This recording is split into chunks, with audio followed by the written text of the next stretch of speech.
Good morning from Westlake Village, California. A little different than my normal background because I'm here speaking on a conference on some of the same types of things I'll be talking to you today.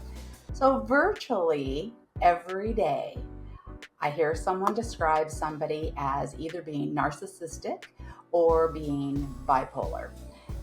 And about as frequently, I see articles on the internet talking about how do we talk to somebody that's a narcissist? How do we dismiss them from our lives? So on and so forth. And every week, I hear this multiple times from my clients as a communication consultant and mediator and educator.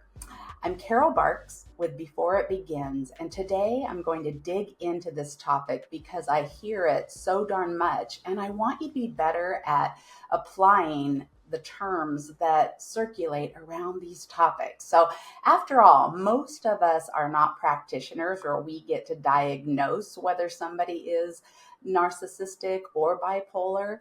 And even if we were clinicians who could diagnose people, very often the people that we're talking about are not our clients. So then that's out of bounds as well.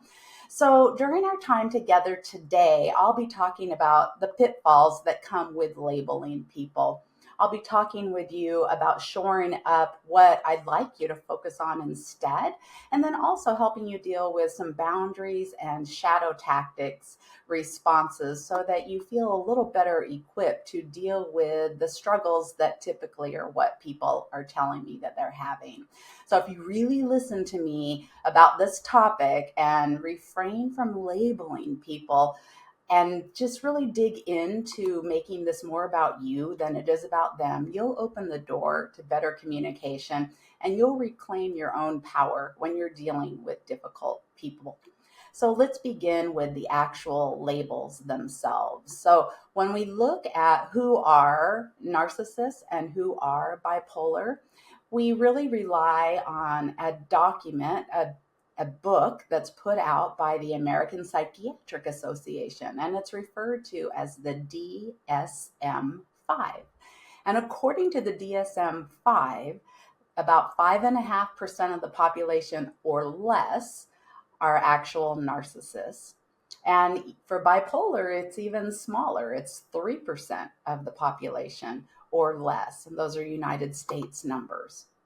But when you think about how often you hear it, we are labeling like every other person as narcissistic. There can't be that many. So likely what you are experiencing instead is somebody who exhibits behaviors that are consistent with narcissism or consistent with somebody that has bipolar. But they're also consistent with a whole lot of other things, including being conflict adverse or being somebody who doesn't have the ability to know how to better deal with difficult conversations. And so instead, I want to focus on the behaviors and not the diagnoses.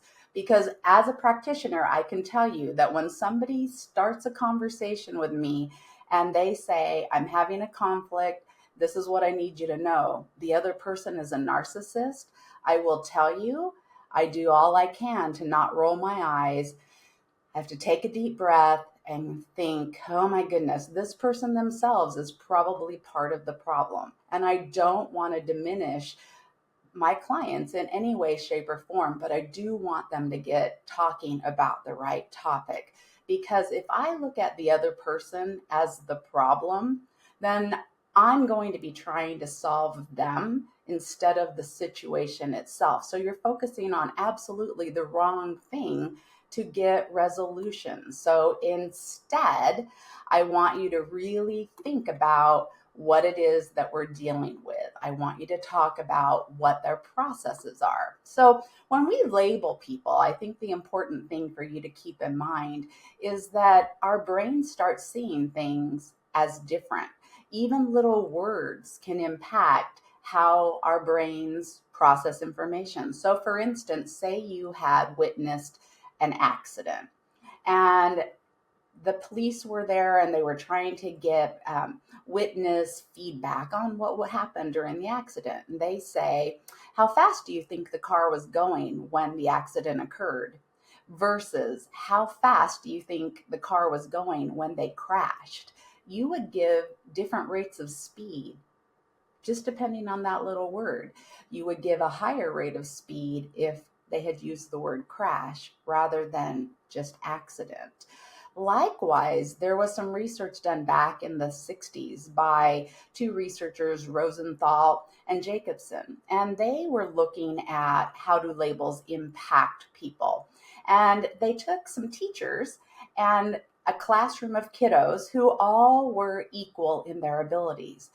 They told the teacher, these group of kiddos, they're going to be your star students. They're amazing. They're going to thrive.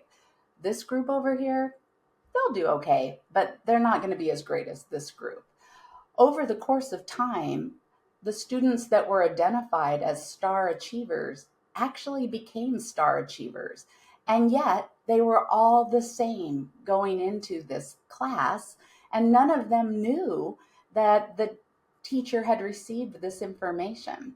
The same thing has happened with lab rats and research clinicians, where the researchers have said these lab rats, they're really good at mazes and they're just going to knock it out of the ballpark.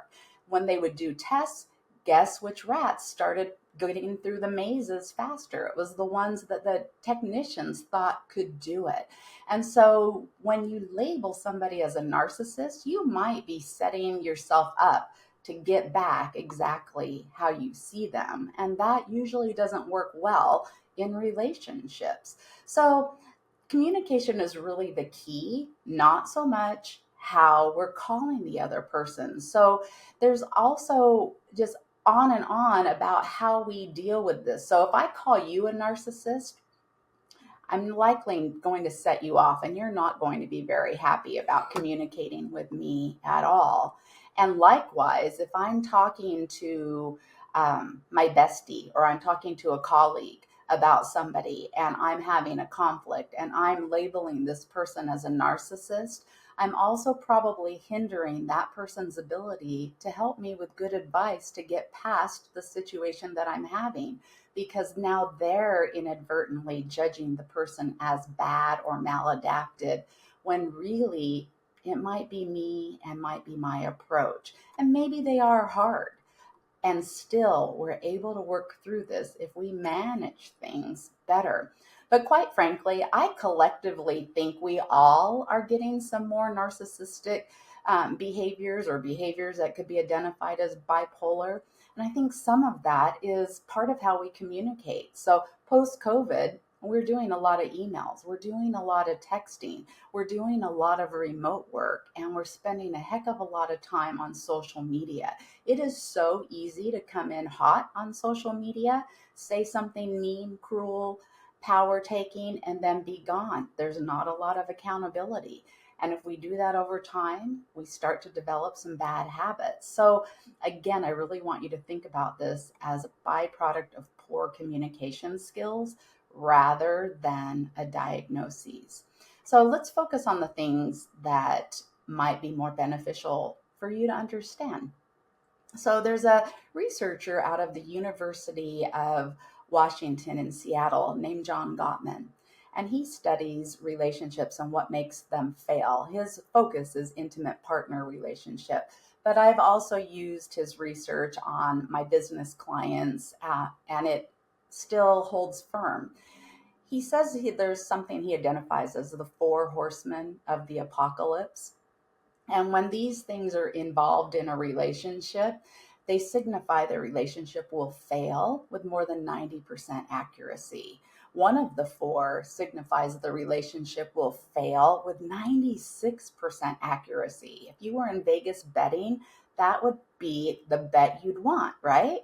And yet, we use it when we label people, and we also find it in relationships, and it's called contempt.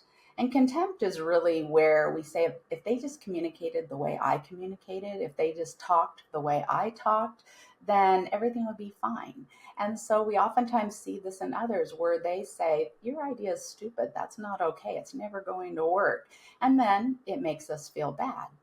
The trick is to not react. So as we get further into our talk today, I'll give you some things to help you not react.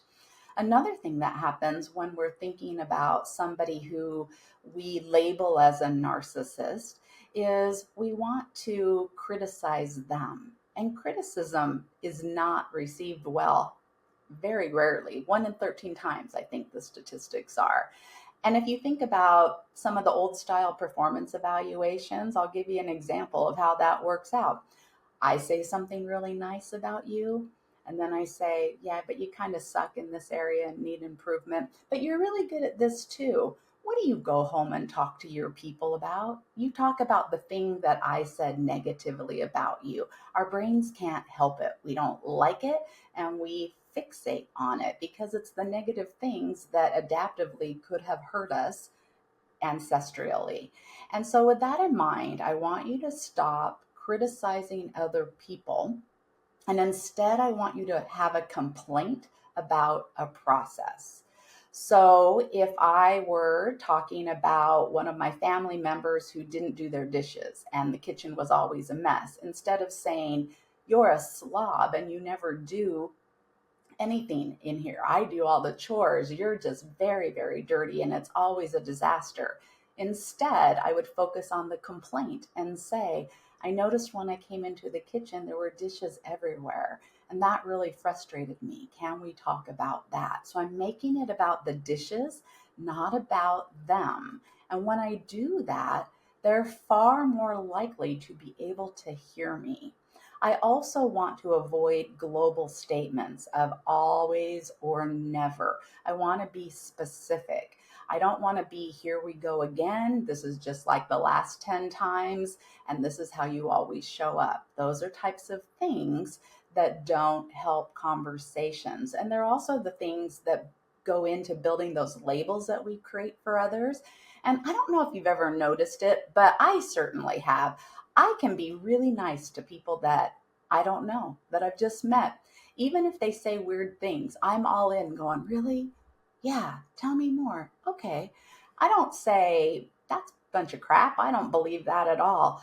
But for people with whom I'm in a relationship, maybe I've worked with for a long time, maybe family members where we have a lifetime of baggage, they can frustrate me and I can be so much less patient and I can be so much more judgy that I have to check myself. And the same thing for you. So try so hard to lean into people and take each conversation and each situation as one of its own. Don't pull in all the past because you'll be much better at solving it and you will show up a lot less activated than if you're piling on things from times gone by. I'd also like you to think about changing the story that you're telling yourself. If I'm telling myself that the other person is bipolar or a narcissist, I'm also probably telling myself that they're the villain in my story and I'm the victim. And we're not victims. We have the ability to do things differently and be in control of our responses. And I don't want you showing up that way because your brain then releases chemicals that then influence your feelings and then your actions. And I want your actions to be powerful actions, not victim actions. And if somebody's a villain, we're also probably not hearing them. And even if they're not talking to us in the way we prefer to be spoken to, there's probably some information in their messaging that we need to hear. And whether it's a conflict, a difficult conversation, a negotiation, it is so important to be able to hear what other people are saying and filter through all of their ineffective communication so that we can find those nuggets that lead us to a solution rather getting us riled up. I know this is easier said than done, but we're aiming for progress, not perfection. And sometimes it will work and sometimes you'll get triggered. But reflecting on how you enter into these conversations is key. So there's some things that are called shadow tactics. There's about 5, and they are oftentimes used by the people that fall into the labels that I don't want you to use. And I want to share those with you as our final step into managing this population of people better. And I'm going to give it to you through an example of a negotiation I have going on right now. I am looking at some new real estate for my research lab. So I'm going to be moving offices and I have some very specific needs. I also am traveling a lot, just like today, and I don't have a ton of time to dig into this real estate process while keeping all my other balls up in the air. So I found a property that I want to acquire, and I'm having a heck of a time negotiating it because it's going through my real estate agent, the other party's real estate agent, and then to the other party. So there's a lot of opportunities for disaster in that game of telephone where the information doesn't get delivered appropriately. And one of the things that I want is something that I've gotten in every other real estate deal I've ever had in my life from a commercial transaction perspective. And the other agent doesn't want to give it to me. Not only does she not want to give it to me, but she doesn't even want to talk to her clients about the fact that I want it. And she says things like, in 28 years, I've never had to deal with this with anyone. It doesn't matter. She's dealing with it now. So your first response is when somebody puts you into the box of being the only one ever, claim the box. Somewhere along the line, lots of people were the only ones ever. And it doesn't mean there's not a conversation to be had. The next thing that can happen is people can be demeaning of your ideas. And maybe you give an idea, they say that's stupid or that's never going to work. And that's fine. Give it to them and say, what is it that you don't like about that idea? Is there another you can offer up?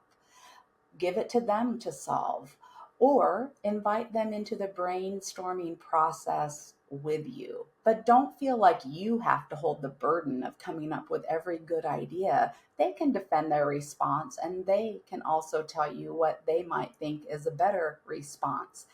Even if you don't like their response or their offer, it gives you a chance to understand where they might be coming from. And that might give you another idea for where there's an answer. They might also criticize style. They might say, you're making this so hard, or this could be so much easier if you just did it my way. And that's okay too. You can ask them, what is this about? If we're really working together to solve this, I get you might not like my style, but let's find a way to make this work. Sometimes people will threaten. So in this very real estate transaction, the person said, there's other people who are wanting this spot. And so if Carol really wants this spot, she better hurry. And Carol said, if they wanted it and it was such a good deal, she wouldn't be talking to me anymore. So just by the fact that she's still engaging with me, I know that that threat is not a real threat.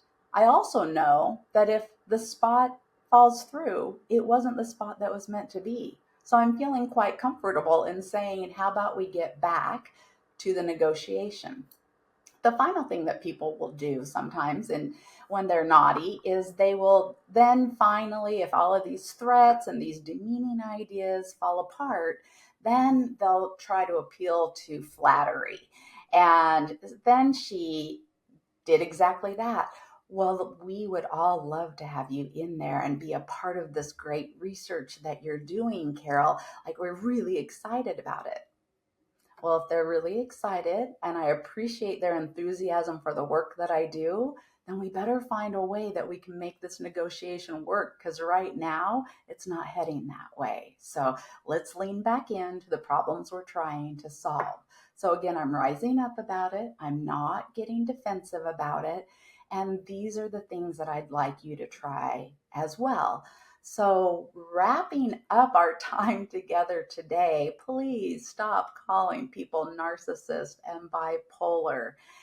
The labels don't help your brain align with people in the ways that are most efficient for communication. and use those tactics. Don't lean into when somebody says you're the only one who we've ever had this with. Don't lean into that all your ideas are terrible and you start feeling defensive. We want to get defensive, rise above it. Now, these techniques and so many others are the things that I deal with daily, whether I'm speaking like I will be today, whether I'm teaching, whether I'm mediating. And if you'd like to learn more about how I can work with you or your team, please reach out to me. You can go to my website, carolbarks.com, and I would love to have a conversation about how I can meet you where you're at. I appreciate your time today, and until the next time, I'm Carol Barks with Before It Begins.